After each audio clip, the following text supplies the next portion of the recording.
দীর্ঘদিন ভালোবেসে বিয়ে করার পর ছেলেটা যখন জানতে পারে তার স্ত্রীর টাকার জন্য অন্য ছেলেদের সাথে অনৈতিক কাজ করে, তখন ছেলেটার মাথায় যেন আকাশ ভেঙে পড়ে। এমনকি তার স্ত্রী কোথায় কার সাথে কি করে ছেলেটা সব প্রমাণ বের করে ফেলে।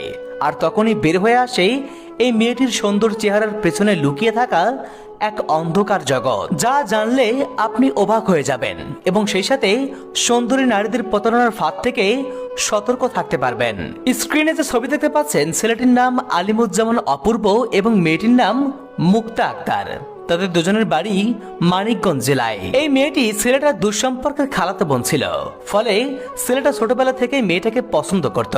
কিন্তু মেয়েটির একে একে দুই জায়গায় বিয়ে হয় এবং দুই জায়গা থেকেই তার ডিভোর্স হয়ে যায়। এরপর মাঝে মধ্যে মুক্তার সাথে অপূর্বর ফোনে কথা হতো।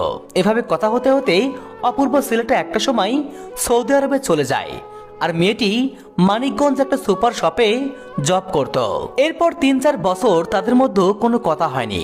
তবে গত বছর অক্টোবরে মেয়েটির সাথে আবার তার কথা হয় এবং মেয়েটি নিজে থেকেই তাকে বিয়ের প্রস্তাব দেয়। ফলে ছেলেটি তার প্রস্তাবে রাজি হয় এবং পারিবারিকভাবে ৫ লক্ষ টাকা কাবিন দিয়ে ভিডিও কলের মাধ্যমে তাদের বিবাহ সম্পন্ন হয়। বিয়ের কয়েক মাস পরে ছেলেটা দেশে আসে। তারা একসাথে সংসার করে অনেক সুন্দর মুহূর্ত কাটায়।